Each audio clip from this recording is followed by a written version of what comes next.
Seja muito bem-vindo novamente, e se você está vendo essa live é porque ela ficou gravada e com certeza valeu a pena para eu deixar aqui para você estudar, aprender bastante. Então aproveite, veja e reveja quantas vezes você quiser a live que ficou gravada para você, tá certo? E hoje a gente vai aproveitar e falar sobre as principais, as doenças autoimunes mais comuns no nosso dia a dia. Isso é importante porque se você é um profissional de saúde e quer aprender mais sobre doenças autoimunes, é importante que você entenda quais doenças vão aparecer mais frequentemente no seu consultório, certo? Então eu espero que você goste bastante. Se você quiser, dá uma adiantada aí no vídeo um pouquinho, cerca de 1 minuto e meio, e você com certeza aí já vai estar por dentro do nosso conteúdo, porque agora eu vou receber o pessoal que está aqui online comigo. Então uma boa noite, pessoal, boa noite para todo mundo que está ao vivo agora, segunda-feira. Espero que vocês estejam todos bem. Por aqui muito frio, não sei se aí tá frio, mas aqui tá muito frio. E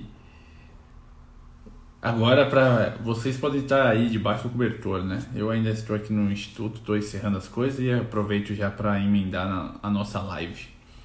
E hoje a gente vai falar sobre as causas, as doenças autoimunes mais comuns no nosso dia a dia, tá bom? Antes da gente começar, obviamente, já vi que tem muita gente online aqui. O Flávio, boa noite, Flávio. Boa noite, Eli.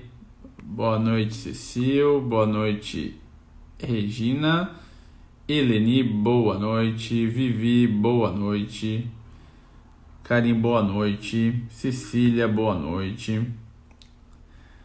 Raquel, boa noite. Ana Luísa, boa noite. Boa noite, Clau. Boa noite, Wagner. Boa noite, Mari.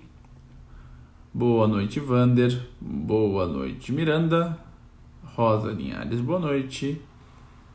Boa noite, Lenise. Boa noite. Boa noite, Val. Boa noite para todo mundo. Boa noite, Nick. Boa noite, Nutri Karina. Nutri Karina, boa noite. Boa noite, Paula Cardoso. Boa noite, Célia. E vamos lá, boa noite, Lu. E boa noite, Mari. É isso aí, pessoal. Então vamos lá. Hoje a gente vai falar sobre quais são as doenças autoimunes mais comuns, né? A gente vê aí no dia a dia. Bom, a primeira delas é o Hashimoto. Tireoidite Hashimoto é o mais comum. Depois da tireoidite de Hashimoto, tem a artrite reumatoide, é comum também pegar.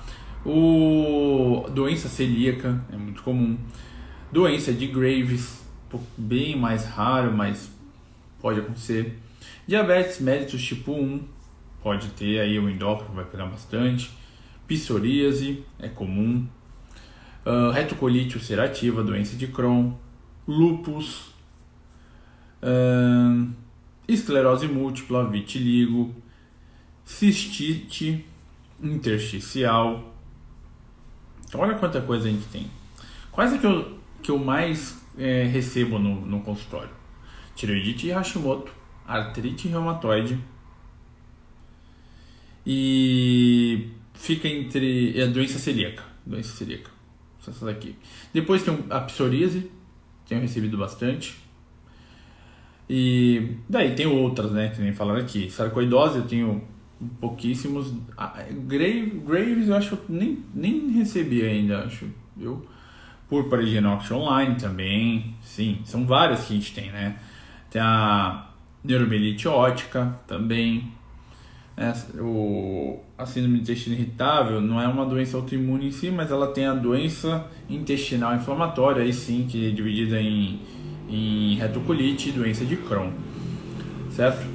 Então é diferente, tá bom, pessoal? Só não confundir doença inflamatória intestinal de síndrome do intestino irritável, um pouquinho diferente aí, mas também tem relação. Cistite intersticial também é comum, tá bom? São algumas coisas que a gente tem que tomar cuidado aí e entender que existe um padrão. Qual que a gente vai falar hoje, basicamente? Vamos falar um pouquinho sobre o Hashimoto, que é o mais comum que você vai encontrar no seu consultório. Vamos falar também sobre a artrite reumatoide, que eu acho que esses dois juntos. E dar um pouquinho citar algumas questões aí peculiares de outras doenças autoimunes, tá? Mas entenda então que existem várias, tá? Doenças autoimunes e que existem as mais comuns. E por incrível que pareça, a doença celíaca, às vezes ela até, que nem a gente já conversou aqui, subdiagnosticada. Às vezes a gente acha que não tem e é comum a gente pegar achados, né, laboratoriais aí de doença celíaca. E, bom, lembra que a doença autoimune, então a gente tem o Hashimoto. Qual que é a característica de algumas doenças autoimunes? De todas as doenças autoimunes, elas têm um caráter de inflamação generalizada, né, em que o foco pode ser determinado órgão ou então ele pode ser uma determinada parte da célula. Como assim, Felipe? Se você pegar, por exemplo, o Hashimoto, ele tem uma inflamação sistêmica com foco na tireoide. Mas se você pegar, por exemplo, o lúpus, ele é uma inflamação sistêmica com foco, às vezes, no DNA. DNA tem toda a célula, praticamente, né? Então, se for nesse caso, tem uma doença sistêmica. Quando acomete colágeno, por exemplo, é uma doença autoimune sistêmica. Quando você tem artrite reumatoide, são as articulações, que é uma doença autoimune específica. Então, a gente tem essa diferença aí. Quando a gente fala sobre Hashimoto, tireoidite e Hashimoto é uma coisa bem... É tão comum e é importante você saber isso, porque muitos pacientes às vezes chegam no seu consultório falando que tem apenas hipotireoidismo e mal sabem que esse hipotireoidismo foi causado por uma doença autoimune. E às vezes cabe a você a dar essa notícia para ele e explicar todo o processo. Por quê? Tireoidite e Hashimoto, muitas vezes, como o paciente chega com um quadro de hipotireoidismo, um hipotireoidismo maltratado, ele não é equilibrado e cheio de queixas, principalmente insônia, fadiga, ansiedade, depressão. Ou seja, o Hashimoto tem muita relação com alteração de humor. Tá? Você vai ver que tem pacientes que têm já essa questão de, nossa, eu fiquei com quadro de palpitação há muitos anos atrás, e até um quadro de depressão, uma ansiedade, uma fadiga que eu não queria sair da cama e tal. Fui no psiquiatra e me deram antidepressivo. E por que a gente tem que entender essa questão? Porque cabe a nós entender, pesquisar mais, não ficar só com essa questão, beleza, depressão, antidepressivo. Qual foi a causa? E muitas vezes a causa pode ser uma tireoidite Hashimoto. A tireoidite Hashimoto, quando está em crise, ela pode causar isso.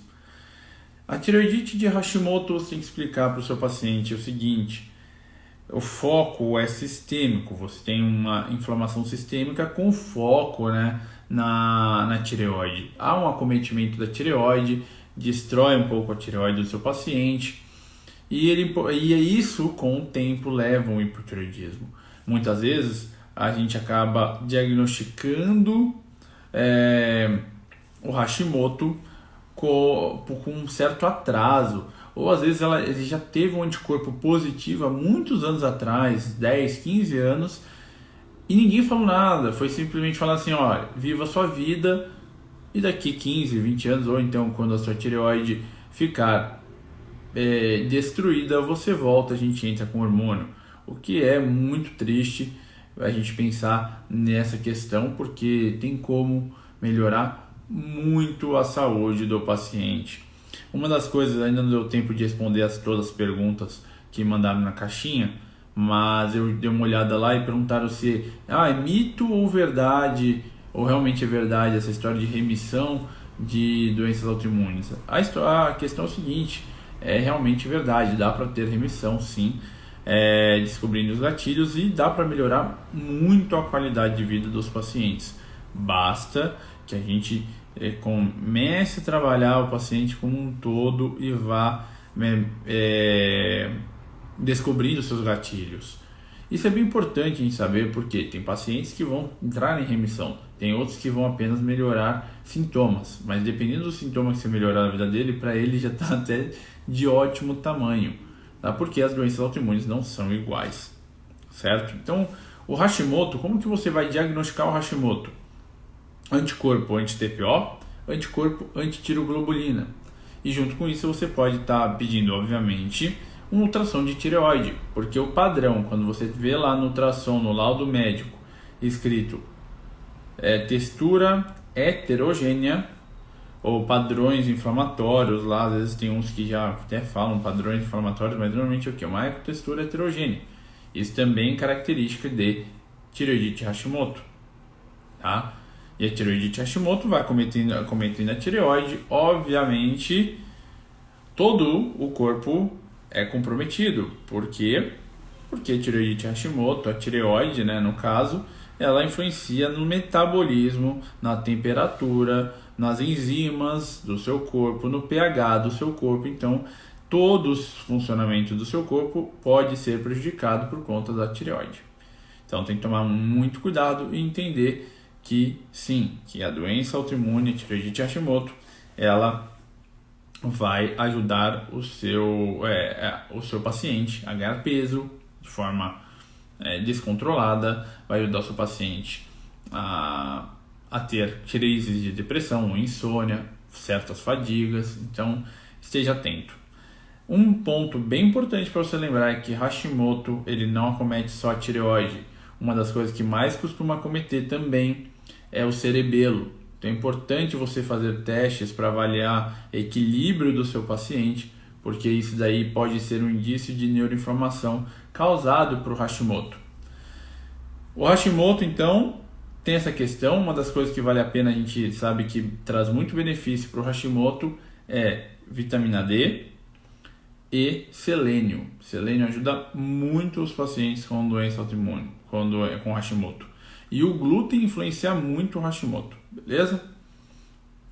Bom, tirando isso, agora, e aí eu vi uma pergunta aqui enquanto eu estava explicando, o Hashimoto tem alta relação com pacientes com doença celíaca. Muitos pacientes com doença celíaca têm Hashimoto e muitos pacientes com Hashimoto têm doença celíaca. Então, se chegou no seu consultório um paciente com doença autoimune, doença celíaca ou Hashimoto, pesquise a outra doença. Ou seja, chegou no seu consultório paciente com tireoidite Hashimoto, peça, avalie se não tem e descarte uma possível doença celíaca. Chegou um paciente com doença celíaca no seu consultório, peça anticorpos da tireoide, peça ultrassom de tireoide para descartar uma tireoidite Hashimoto. É muito comum essa correlação, sim, ter os dois, tá? Isso se não tiver a doença celíaca, você pode ter uma sensibilidade grave ao glúten e influenciar muitos anticorpos. Tem pacientes que às vezes você tirar o glúten, os anticorpos já baixam consideravelmente, tá bom? Esse é um ponto. E aí a doença celíaca, que é uma das doenças mais subdiagnosticadas das doenças autoimunes, porque a pessoa acha que tem que só quando vê a biópsia e dá todo o padrão é que vai avaliar, vai falar que tem doença celíaca.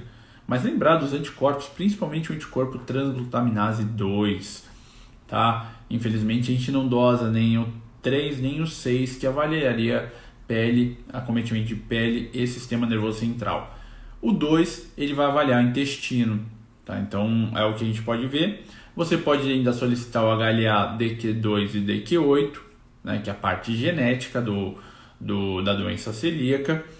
E lembrar que doença celíaca, você tem que orientar muito o seu paciente a falar com ele, informá-lo que nada que contenha glúten nem reação cruzada. Então, um ambiente contendo glúten, um restaurante que tenha produção de alimentos que tenham glúten, ele tem que ficar fora disso, tá?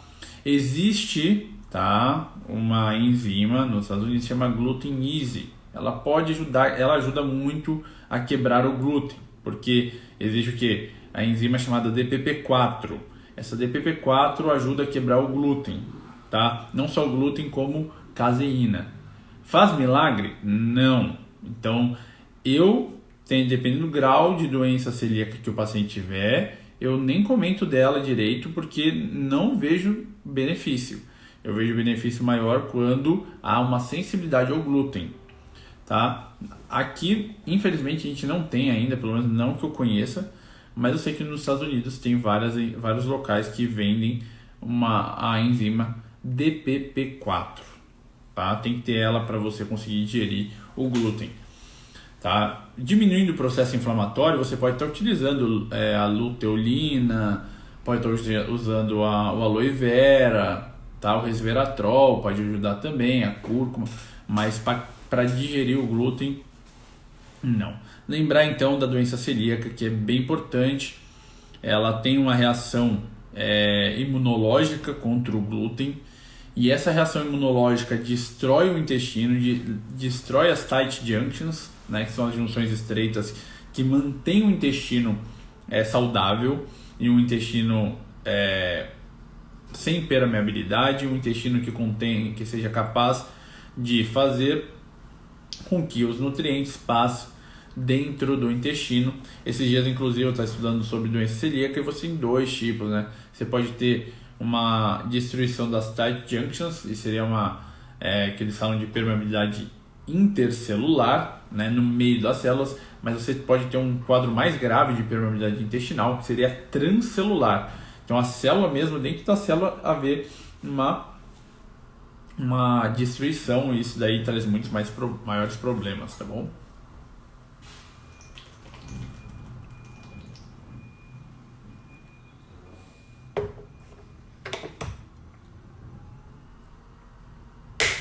Tô com vontade de espirrar, mas não quer espirrar. Agora não sei se eu vou espirrar ou não. Enfim. Ai. Mas vamos lá. Até aqui tudo bem, pessoal? Até aqui vocês estão pegando tudo? Tem alguma dúvida aí? Vamos ver aqui, ó. Gluten free mandando aqui, ó. Bom saber que cada dia mais tem médicos estudando doença celíaca. Obrigado vocês por ajudarem a gente, porque a gente aprende muito com vocês também, viu? E a Nutri Karina tá falando aqui: tem muitos pacientes celíacos e intolerantes ao glúten. Estou à procura de restaurante para indicar em São Paulo e não tem a contaminação cruzada. Você tem alguns para indicar? Olha, eu tenho, mas eu preciso compartilhar. Vou ver se eu faço o seguinte. A minha paciente, lembra que veio aqui, a Camila? Ela tem uma lista de vários locais sem glúten em São Paulo, tá? E aí, eu posso compartilhar com vocês. Eu faço um arrasta para cima essa semana aí. Não precisa achar, tá no meu computador. E aí eu posso mandar para vocês, entendeu? E isso não fui eu que fiz, não. Foi ela toda vez que tem alguma... E assim, não é que ela... Porque tem alguns locais que falam que é sem glúten. Só que mesmo assim tem contaminação cruzada, depende do local. Tem que ficar esperto. Como ela é muito sensível, ela já pesquisou vários locais. Então, se ela falou que é bom e que não tem glúten, então pode vir, porque não tem problema mesmo, tá bom? Então, são algumas coisas que a gente pode estar fazendo aí. Além disso, deixa eu ver aqui se eu falei tudo para vocês que eu tinha separado. Sobre a doença celíaca, acho que sim. Della Santa, sim. Della Santa está para consumo. Exatamente. A Della Santa é aqui perto do Instituto, inclusive. É onde a gente indica também, muito comum. A gente conhece lá o dono, que inclusive ele é celíaco. Então, a gente sabe que é bem importante essa questão também. Porque ele sabe, ele vive, né? Lembrar então, voltando à doença celíaca, lembrar que doença celíaca tem relação então à lesão do intestino por conta do glúten. Então aí o principal gatilho é o glúten, é excluir totalmente. E lembrar o seguinte: pacientes que têm doença celíaca têm maior risco de desenvolver câncer intestinal, tá? Então por isso a importância de tirar o glúten. Se retirar o glúten, a chance de entrar em remissão é grande. Lembrar que às vezes a suplementação com glutamina pode ajudar bastante, certo?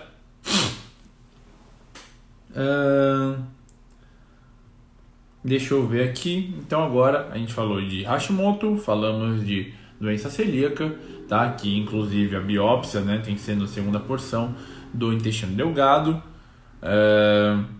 Não aconselho vocês ficarem fazendo para os seus pacientes teste de estímulo, tipo coma glúten e tal, porque muitos vão passar muito mal. É a mesma coisa que você fala assim, toma leite por muito tempo para fazer intolerância à lactose e ele está te falando que passa mal, né? Então, a gente tem que ter um pouco também de compreensão e de empatia com o paciente com doença autoimune também, né? Saber que tem algumas coisas que não precisa expor ele e ter o sintoma para que vai agredi-lo. A Cláudia perguntou aqui, quanto tempo pode demorar para o diagnóstico exato? Olha, tem doenças autoimunes que às vezes demora 20, 30 anos para a pessoa diagnosticar, entendeu? Então tem que tomar, a gente tem que fazer com que o nosso paciente seja diagnosticado o mais rápido possível. Por isso que a gente tem que ajudar o máximo do paciente, pesquisando anticorpos, fazendo tratamento em conjunto com a medicina convencional, né? Você vai ver que tem muitos pacientes que são diagnosticados na medicina convencional mesmo e não tem problema nenhum, não vejo problema quanto a isso. A gente só não pode pegar e achar que o tratamento da medicina convencional está bom, porque não é suficiente. Na grande maioria dos casos não resolve e só vai trazer problemas para o paciente, entendeu? Então aliar todas as ferramentas é o que você vai conseguir tendo ajuda e vai ajudar muito o seu paciente a melhorar, tá bom? Hiperidrose não é autoimune, aqui a glutamina tem escleroderma sistêmico, esclerodermia pode ajudar, porque a glutamina pode ajudar o intestino a reparar, né, todos os enterócitos. O enterócito adora, né, a glutamina, então ajuda sim a reparar, certo? O Hashimoto altera T3, T4 e TSH, essa é a pergunta da Deusita nutricionista. Olha, o Hashimoto, é que eu te falei, olha o que a gente vai pegar aqui, ó. O que o Hashimoto faz? Ele destrói a célula da tireoide. Quando ele destrói a célula tireoidiana, ele libera o hormônio tireoidiano. Então sim, pode haver alteração no T4, só que a alteração no T3, T4 e TSH vai ser algo mais a posteriori, ou seja, vai ser um pouco mais depois de uma certa evolução da doença. Então a pessoa tem tireoidite Hashimoto, ela fica lá às vezes um tempo, né, só com anticorpo positivo, isso não tem um tempo certo, né, assim, não, é só depois de 10 anos. Não, pode ser depois de 5, depende do gatilho que ela ficar acionando, pode ser mais rápido essa progressão, pode ser mais lenta. E depois que esse anticorpo começa a agredir a tireoide e vai destruindo o hormônio tireoidiano, ela leva a um quadro de, primeiramente, um hipertireoidismo, porque vai ter muito hormônio tireoidiano no sangue, então altera o T4 para mais, até pode ser confundido com hipertireoidismo. E depois de um tempo que vai normalizar, não tem tanto o hormônio reduzido, então o T4 pode baixar, mas principalmente o TSH aumentar e levar a um hipotireoidismo franco mesmo, e aí que a medicina convencional vai começar a tratar. O que a gente tem que entender é que o Hashimoto se trata muito antes disso, tá bom? Então lembrar que o Hashimoto vai alterar aí T3, T4, TSH mais para frente. Aqui a questão da artrite reumatoide. Por fim, a artrite reumatoide também é importante. Essas máscaras aqui me dão... fico muito tempo o dia inteiro com isso, aí meu nariz ficou bom hoje.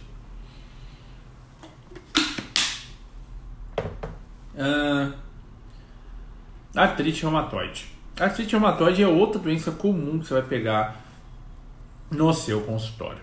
A artrite reumatoide, ela tem característica por envolver pequenas articulações.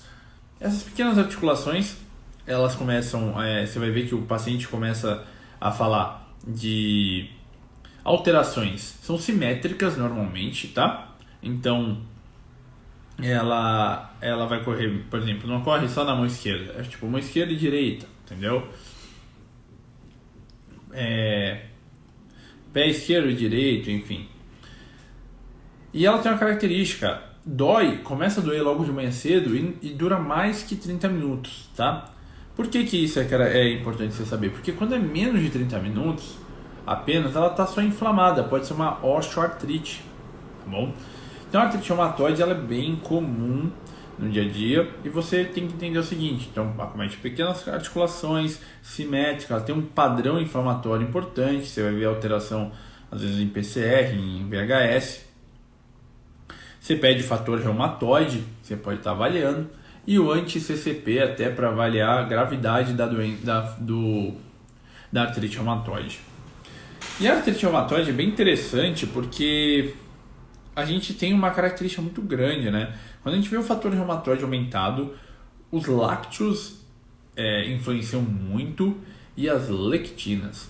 Duas coisas vão ajudar muito a artrite reumatoide a melhorar. Tá bom? Então é bem interessante isso aí. E a gente tem relação sim com a saúde bucal, tá? A artrite reumatoide pode ter relacionado com a saúde bucal. Então uma das coisas que você pode orientar o seu paciente é fazer bochecho com óleo de coco de manhã cedo em jejum por 10 a 20 minutos, que é uma técnica chamada técnica de Karashi. Isso daí ajuda a melhorar a saúde bucal e com isso a gente consegue destruir algumas bactérias, vírus e até fungos que podem estar na nossa boca.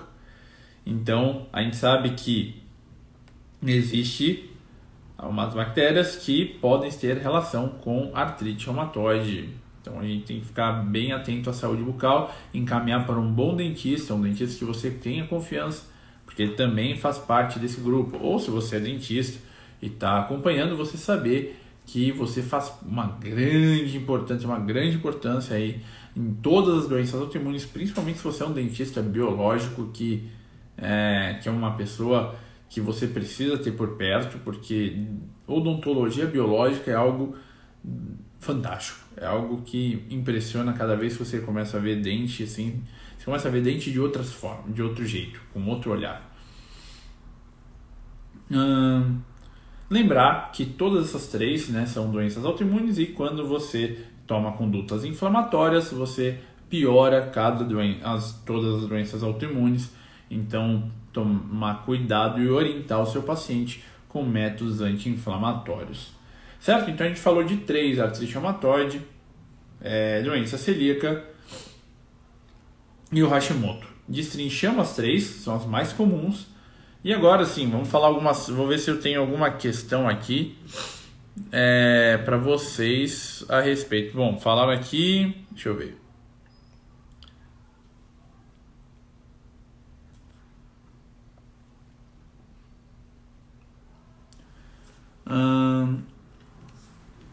Psoríase. Psoríase, a doença de pele, tem relação também com Streptococcus pyogenes, pode estar relacionado. Pode estar relacionado com H. pylori também, pode ser um gatilho. E tem lesões de pele. E assim, psoríase é algo que você precisa melhorar bem a alimentação e fazer uma boa suplementação de vitamina D. Isso pode ajudar muito a reparar as lesões e parar de vez com as lesões. Psoríase é um dos quadros mais tranquilos assim, que eu tenho normalmente aqui no consultório. É um tratamento que eu costumo fazer que é bem efetivo e é mais fácil de achar os gatilhos. Uma das coisas que eu vou ensinar mais para frente vocês, até num curso que eu vou preparar para vocês, como que eu faço o meu protocolo para psoríase, tá? Existe um negócio que eu uso que se chama sais de Schuller, tá? Sais de Schuller é um tipo uma homeopatia que ajuda muito a tratar psoríase, tá bom? A febre reumática não enquadra numa doença autoimune, certo? Então, trabalhar isso também. E uma das coisas que também quero falar aqui, que é muito importante, porque muitas pessoas às vezes não dão valor no seu consultório, é sobre síndrome do anticorpo antifosfolípide. Também é uma doença autoimune e que quando você vai desconfiar, a pessoa ou teve AVC ou infartou, mas não só isso, aborto de repetição. Lembra que se o seu paciente chega, uma paciente mulher, tá? E tem queixa de aborto de repetição, tá? Ou trombose, tenha cuidado. Avalia síndrome do anticorpo antifosfolípide e aí você vai ter que usar padrões de vitaminas na forma ativa, então metilfolato, metilcobalamina, piridoxal 5-fosfato, riboflavina 5-fosfato, tá? Para vocês terem uma ideia, aqui a Thaís, um beijo, Thaís, tem mais de 80 doenças autoimunes, tá? Então não dá pra gente falar de todas as doenças e não dá pra gente ser expert em todas as doenças. Por isso que tratar a doença autoimune, ela fica muito interessante quando a gente entende a estrutura dela. Porque a partir disso, a gente começa a trabalhar nos gatilhos de cada um. Cada um tem a sua peculiaridade, mas você sabe que todas são capazes de melhorar quando você aborda do jeito eficaz as doenças autoimunes, certo? Aqui existe um gatilho conhecido para Enox Online. Olha, eu tenho que pesquisar assim de cabeça, se eu não me engano. O Epstein-Barr, tá? Se eu não me engano, tenho quase certeza que Enox Online tem relação com Epstein-Barr, tá? Fora isso, a gente também tem o lúpus, é bem comum. E olha que interessante, até finalizando aqui, quando a gente fala sobre lúpus, tem um artigo, eu não preciso achar, mas que fala de um pseudolúpus caracterizado por sensibilidade ao glúten. Uma pessoa mimetizando lúpus, mas na verdade ela tinha sensibilidade ao glúten. Tirou o glúten e parou de ter o lúpus. Muito interessante. Uma das características também da SAF é a alopécia, tá? A alopécia também pode estar relacionada com SAF. E principalmente aquelas mulheres que têm perda de muito cabelo, tem que avaliar a SAF também, tá? Mas assim, basicamente é isso então que vocês precisam conhecer nesse primeiro momento. Como eu falei, 80 doenças autoimunes, a gente pode falar depois mais de algumas outras, tá? Mas lembrando que a gente tem um amplo espectro de doença autoimune e você viu que ela pode estar linkada. E lembra, quando você tem uma doença autoimune, você pode ter outra doença autoimune. Isso tem que ficar bem claro, porque quando você pega um paciente no seu consultório com doença autoimune, pesquise outras. Grandes chances de ter, e é importante você descartar. Então, uma gastrite atrófica, uma lúpus, esclerose múltipla, tá? Retocolite ulcerativa, doença de Crohn, psoríase, tá? Artrite reumatoide, Hashimoto, neuromielite ótica, esclerose múltipla e assim vai, tá? Importante você saber disso tudo. É bem interessante doenças autoimunes. Eu gosto muito de abordar esse tema, eu gosto de trabalhar com isso, me dá prazer receber o paciente aqui com doença autoimune, porque você cria um elo bem bacana e desafiador de ambas as partes. Mas é algo que você começa a entender. Quando você entende, você começa a ficar com uma felicidade muito grande de saber tudo isso, como que funciona. E que é possível melhorar a saúde do paciente, tá? Então, é bem bacana, eu espero que você esteja aprendendo cada vez mais a ter mais ferramentas aí na sua caixinha para parte de manuseio, né? E conduzir de maneira com excelência as doenças autoimunes. Para finalizar, pediram aqui, o que eu recebi de mensagem pedindo para falar sobre Covid e a vacina e a doença autoimune é o seguinte. Quando a gente falou de infecção, eu falei do Covid, né? E falei da relação de mimetismo molecular com outras doenças autoimunes, mas atualmente nada é muito claro, nem em relação à vacina, tá bom? Então, assim, quem tem doença autoimune pode tomar a vacina contra o Covid? Não há contraindicação, tá bom? Só tome cuidado assim, se o seu sistema imunológico estiver muito desequilibrado, eu não vejo como um benefício para você nesse momento, tá? E outra coisa, assim, se você já teve o Covid, nesse momento eu não vejo como um benefício você tomar também, por conta do seu sistema imunológico. Não é bom você ficar dando estímulos demais, mas isso é só uma opinião, não é nada ainda documentado. O que eu tenho documentado e que realmente é relevante é que artrite reumatoide, lúpus podem ser desencadeadas dependendo da pessoa. Se ela tiver suscetibilidade, um gatilho importante agora pode ser o Covid, tá? Mas é isso que a gente tem em mãos por hora, tá bom? Aqui está perguntando se eu indico o protocolo Coimbra para doença celíaca. Olha, eu não indico porque eu vejo como um todo. Eu não acho que só a vitamina D ela seja essencial, apesar da vitamina D ser muito, muito, muito importante, tá? Mas isso assim é o jeito que eu trabalho. Eu não utilizo o protocolo Coimbra, mas também sei vários pacientes que tiveram muito benefício com esse protocolo. É um protocolo fantástico, mas na minha opinião, você tem que abordar um paciente como um todo. É dessa forma que eu trabalho, tá bom? Perguntar se quem tirou a tireoide pode tomar a vacina? Pode, também não tem outra condição. Só se tiver imunossuprimido que eles não indicam, tá bom? Certo, pessoal? Um beijo para vocês, eu espero que vocês tenham gostado. Obrigado por mais uma noite aqui comigo. A gente vai se falando, participem das perguntas, tá? Quando eu deixem aí. Às vezes a sua pergunta pode não ter sido respondida hoje, mas ela pode e vai ser respondida numa outra oportunidade, tá bom? E lembra, não deixe de perguntar, sabe por quê? Porque quando vocês perguntam, às vezes você está ajudando outras pessoas aqui que não tiveram a coragem que você teve de perguntar. E eu espero mais uma vez que você aprenda mesmo cada dia a ter mais ferramentas para você dominar as doenças autoimunes. Eu vou te ajudar nisso e eu tenho certeza que você vai ser cada vez mais competente, tendo excelência no tratamento de doenças autoimunes. Conta comigo. Uma boa noite e a gente se fala.